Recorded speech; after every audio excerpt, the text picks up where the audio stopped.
So let's talk through the lists that are doing well after the new balance update, with a look at 6 top tournament lists in Warhammer 40K.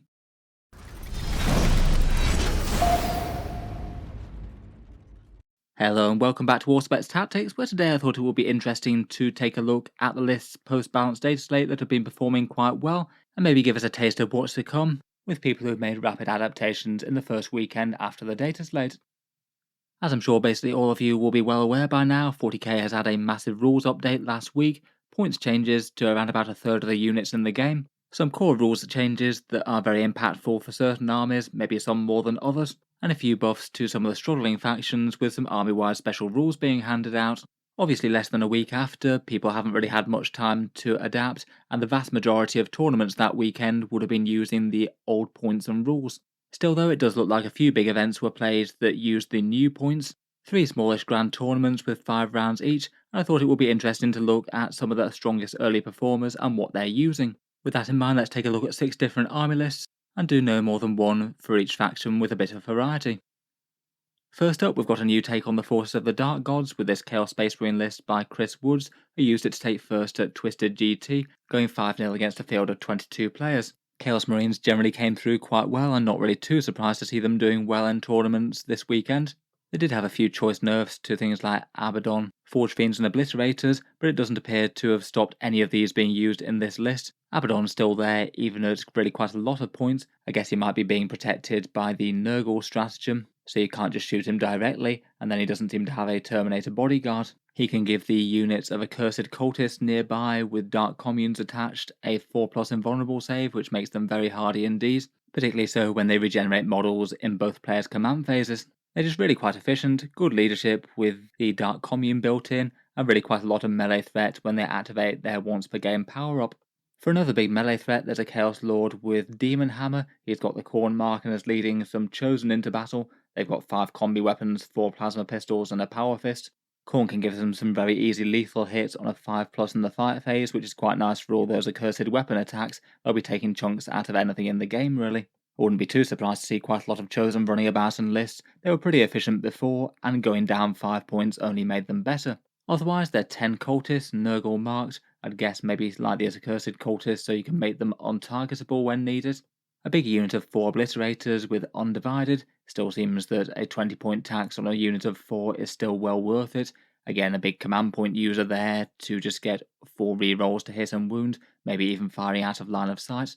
There's still 2 Forge Fiends despite them going up quite significantly, one with triple ectoplasma cannons, which is still nice and general purpose, but not quite as potent against hordes with a devastating wound change, and one actually deciding to trade out some of the ectoplasma for some Hades autocannons for a change. That one takes Nurgle. Finally, this list seems to make some use of some allied demons. 2 units of 3 Nurglings I think are rarely ever going to be a bad choice in just about any Chaos list that can take them. 35-point units with Deep Strike that are fairly tough are pretty much all win for secondary objectives, and also the Blue Scribes as a cheap lone operative. Overall seems pretty good fun, a good mix of range and melee chaos there.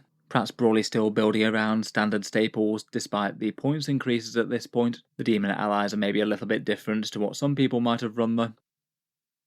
Next up, and another faction that feel like they're ones to watch, are the Necrons. These guys were second at Twisted GT, run by Steve Scott. Seems that he went 4 wins and 1 loss, the only loss being to the winning Chaos Marines in round 3. Again, despite all the points changes, this one maybe isn't enormously divergent from tried and tested Necron lists before. It's basically 2 blocks of very well supported Lich Guard with multiple characters, and then 1 block of 20 warriors with Gauss Reapers, which were usable before, but they're certainly kind of nice dropping a point per model. Supporting these guys is a Canoptech Reanimator, and then an absolute whole host of characters. There's 2 sets of 2 Cryptothralls. I'd guess they're before the Lich Guard units. They are a lot more expensive now. What seems to be 1 Cryptech per unit, 1 Chronomancer, 1 Technomancer, and Orican the Diviner. I'd guess he's probably going with the Warriors, given the 4+ invulnerable save is already there on the Lich Guard. And then maybe a bit more of a mixed offering on the characters to support. An Overlord with a Resurrection Orb, a Lord with a Resurrection Orb, and then also Nemazor Zandrek, who's maybe a little bit less of a regular pick. In any case, 3 big units of nicely hard to kill Necrons. Very hard to remove from the board with layered durability buffs, and reactive reanimation stratagems if you need them. Otherwise, they're supported still by 2 Doomsday Arcs for fire support. I'd guess that they're probably being buffed with the Hexmark Destroyer with the Sovereign Coronal. That could get them hitting on a 2+ even on the move, And to do some objectives and secondaries, there's 5 flayed ones and 3 scarab swarms. Good to have a few little chaff units around for that. Overall looks very solid and tried and tested Necrons with some slight twists. I do wonder if we'll see a few more lists with things like Monoliths or Illuminor Seraz, given the points drop on both of those. There's also no Transcendent Catan in this one, though he does remain very good. Next up, there was a first high placing list for the new Tyranids Codex as well, only really on full sale this weekend, so this is very early. This was run by a tournament in Mexico by a gentleman called Jose Alfredo Cuchal. Sorry if that's horribly pronounced there. But their Tyranids managed to devour their way to second place at Art Hobbies Pre-Nacional, going 4 wins to 1 loss against a field of 20 players. They only lost to the winning Aeldari list on round 3. It's kind of interesting to see the first big Tyranids result come at the hands of the Assimilation Swarm. In general, this is probably not one of the ones that people are most excited to build around. Maybe it might have been a bit of an experimental list perhaps, but in any case they're certainly going very heavy on the Harvester organisms. There's 3 Harrispexes as you'd expect, 3 individual Pyrovores, 3 individual Rippers, and 3 Psychophages, basically maxing out every Harvester that they can get their hands on, put them on objectives and hopefully regenerate some stuff. To be fair, besides arguably the Psychophages, I'd say that all of those are pretty much top tier Tyranid units in the first place. Rippers and Pyrovores are absolutely dirt cheap, and Harrispexes are monstrously dangerous, and even the Psychophages aren't really all that bad. They don't do much damage, but the 6+ feel no pain does add up to a bunch of saved wounds across some of the rest of the army. Otherwise, in general, they're supported by a Hive Tyrant, a whole battery of Zoanthropes, and a force of Lictors. The Hive Tyrant's the standard walking one, and he takes a big squad of Tyrant Guard along. He's really quite a big Tyranid fighty Death Star there, over 400 points of models. He'll allow some free stratagems, and he takes the Parasitic Biomorphology upgrade, one that gives the entire unit +1 strength to melee weapons, and if you manage to kill something within 6 inches of a Harvester unit, you get +1 attack for the rest of the game as well, which does seem doable with that kind of melee terror. Kind of interesting to see the Hive Tyrant running Scything Talons as well. Most people tend to run it with Bone Sword and a big gun. Otherwise, for the Zoanthropes, they still seem to be getting used at 110 points, 3 units of 3 of them to be the big range damage dealers of the list, and they might potentially be able to have their targets marked for a +1/+2 wound by Neurolictors if they can make enemies fail a crucial battle shock. Finally, talking of Lictor support, there's 5 of them. Not really too surprised to see that they're out in force given how cheap the points costs are and how annoying and efficient they are. Deathleap is here with his good melee stats and his 3+ save and 4+ invulnerable. The Lictors are here with their 60 points cheap combat, and the Neurolictors are here with their battle shock debuffs plus a +1 to wound for units that they manage to get battle shocked within range of them. All of them are just generally going to be irritating to remove with Lone Operative, and really don't have terrible defensive profiles for the cost even if you do get in range of them. Overall looks fun, and seems to have been pretty effective here. My guess is that Assimilation Swarm probably won't be the main way that competitive Tyranid lists choose to go, but this one does seem to be absolutely maxing it out with the Harvesters. Next up, the big bads of Warhammer 40k don't really seem to have gone anywhere. Out of the 3 small grand tournaments played with the 10th edition points last weekend, Aeldari won 2 of them. The bigger event in the Munsterland GT4 was won 5-0 by this Aeldari list by Thomas Bootelman. And even though this did clean up with the GT, it is kind of immediately obvious that there are a lot less Eldar on the table at least. The list makes heavy use of a lot of things that went up. I believe that this list would have had somewhere between 200 and 300 more points before, just by very quick napkin math. In general, perhaps not too many surprises here. It's broadly Eldari things that were good before and are still good now. The Autarch Wayleaper will farm up command points while jumping around doing lone operative type things. He's got the Phoenix Gem, so he's likely to burst back to life the first time he gets killed. Illic Nightspear was perhaps one of the units that got least touched out of the competitive Eldari stuff. I wouldn't be too surprised to see him popping up in a lot of lists going forward. There's a Spirits here with Fate's Messenger, with a great big unit of Wraithguard with the Wraith Cannons, a full 10 of them. The Incarn still popping up here despite an enormous points increase. It still has some very powerful stats, and when you combine that with the ability to still jump over the board when things die, then it's going to cause problems. There's just the one unit of Warp Spiders for jumping around and potentially doing secondaries or reaching enemy infantry that don't want to be reached. And then a flotilla of Grav tanks, still using 3 Fire Prisms here despite the big 180 point price tag. Definitely going to be enough to threaten to take out the enemy's heavies right from turn 1. And you could still potentially keep a lot of them hidden if you needed to, and just fire and fade the exposed one. And then finally Night Spinners at 180 points as well. There's just 2 of those, but I feel like they're going to be an Eldari staple going forward. They were still one of the better units before, with some quality ignores line of sight firepower. and they only went up very slightly from 170. I feel like Aeldari winning 2 out of the first 3 events of 10th edition post Dataslate probably isn't the best sign in the world. It does kind of play into general thinking at the moment though, which is probably after the Dataslate, Aeldari is still going to be the best, but perhaps just by not quite as much as they were before. The army that Aeldari list only kind of narrowly beat out, though, in the final of this event was this Raven Guard list by Florian Schmidt, overall finishing 4th, presumably by points and other tiebreakers and things, though 4 wins and a quite narrow loss to the overall winner means it very nearly could have been a Raven Guard victory for the event. In any case, really quite cool to see the Raven Guard out in force. They haven't been the most common in 10th edition Space Marine lists so far.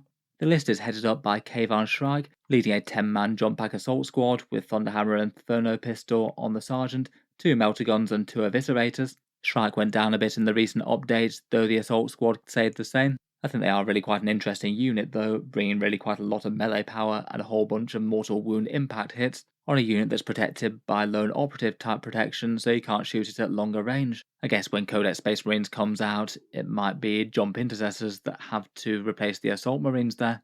Otherwise though, there's really quite a cool hammer blow with an enormous Land Raider Crusader full of aggressors. The Land Raider Crusader is only 230 points now, so is a fair bit cheaper. Aggressors went down as well, and the aggressors have both a Captain in Gravis armor and an Apothecary Biologist in them, and that adds up to a pretty massively threatening unit delivered really quite reliably, with the move then drop, then shoot, then charge coming out of the Land Raider Crusader. I've got a whole load of twin-linked volume fire with an extra AP to the closest unit. They'll have lethal hits from the Apothecary and a free stratagem from the Captain, which could maybe be the Storm of Fire or potentially lance lethal hits if you prefer to buff their melee. Overall looks pretty fun, and if they do manage to kill anything in combat, then the Apothecary can make them very hard to take off objectives. Really quite fun to see that do work. I feel like Land Raiders have been hovering around the sort of OK level for most armies for a fair while now, and they did all get a fairly meaty points cut in the update. Otherwise, there's a Librarian and Phobos armor, who I'd guess is probably with the unit of 5 Infiltrators, could go with the Eliminators I suppose, but in any case that's another lone operative unit on the table. If it's with the Infiltrators, then that's a very safe objective that you can't deep strike within 12 inches of, so they're just very safe and hard to remove. There's 5 Sniper Scouts, again protected with lone operative type things, and just in case there wasn't enough lone operatives on the table, there's also a Calidus Assassin as well, that can jump on and off the table going around doing objectives, and now that costs a bit cheaper, even if the Reign of Confusion is a little bit worse than it was. Then there's a whole bunch of Eradicators, 3 units of 3 of them, each with a multi-melter in. Could potentially lurk in their own deployment zone for counter strike punches, or maybe going in strategic reserve to turn up and melt something. 2 units of 3 Eliminators, which might be some of the more efficient units in Codex Space Marines now. Now they went down to 75 points, move shoot move is very good and these take the Instigator Bolt Carbine for that. There's a Thunderfire Cannon that can put some Tremor Shells down to make one unit move very slowly indeed. And finally, to do a little bit of heavy lifting, there's the new slightly cheaper Redemptor Dreadnought. This one's taking double Gatling cannons. Perhaps out of anything in this list, he feels like a particularly good one to be firing at the Oath of Moment target. You could be re-rolling and fishing for a whole load of devastating wounds that now your opponent won't get any mortal wound protection type saves against. With Oath, the average is around about 5 devastating wounds punched through, which I think is pretty threatening. Overall, really quite a cool list, lots of interesting moving parts, and I feel like it's definitely an army with lots of options, going to do far better in the hands of someone who knows exactly what they're doing with it, as opposed to just people throwing the units into battle. In any case, it's very cool to see the Raven Guard out in force.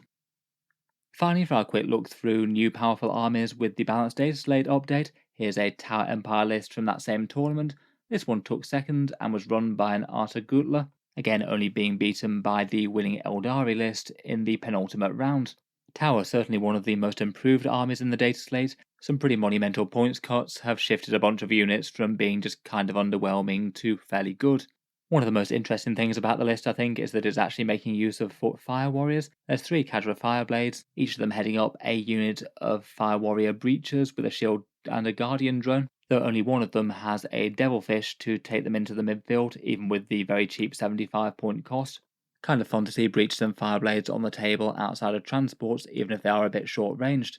Otherwise, for mainline damage dealers, there's unsurprisingly a Cold Star Commander heading up a big block of 6 Crisis Suits, pretty much the cookie cutter build for this one, with maximum cyclic ion blasters, shield generators and shield drones on all the suits, and the Cold Star Commander takes Exemplar of Kao Yon for the really big damage boost from turn 2, not turn 3. They certainly take some mortal wounds from Hazardous, but they can blast most enemy units off the board. They do seem like the unit that you'd want to support with the most things. There's some Tetras flying around to give you some big rerolls, and they're quite a good unit for using stratagems, including the jump shoot jump one. Otherwise, for the bigger damage dealers, there's 3 Hammerhead gunships. They've got railguns, burst cannons, and seeker missiles. Really quite cheap and effective, now they're just 130 points. 3 individual piranhas, which were good before and are still good now. They take fusion blasters and again have big alpha strikes with 2 seeker missiles each. And then a whole bunch of chaff and annoyance units, 2 units of 10 Kroot, 2 units of 4 Kroot hounds, 1 unit of 5 Vespids, 2 deep strike for secondaries I guess, and then the weirdness that is Ornvar, a lone operative that doesn't really do much but is just annoyingly durable, and pretty irritating just as a speed bump or something to hold a far-flung objective for 65 points. Overall, really quite a cool list, and fun to see some Fire Warriors on foot being fielded competitively. I feel like Tau's definitely an index with a fair few options now. Will be interesting to see what other people make of the faction going forwards. So anyway, hope you've enjoyed a quick roundup of some competitive lists from a whole bunch of 40k factions there. Let me know what you make of the armies, or as always, any insights as to how they were played. I'm sure I'll be missing things here, seeing as of course I didn't write or play these myself. If you've enjoyed the video, then feel free to subscribe to Auspex Tactics, or I'll certainly keep the regular 40k videos coming. I do tend to post new ones just about every day.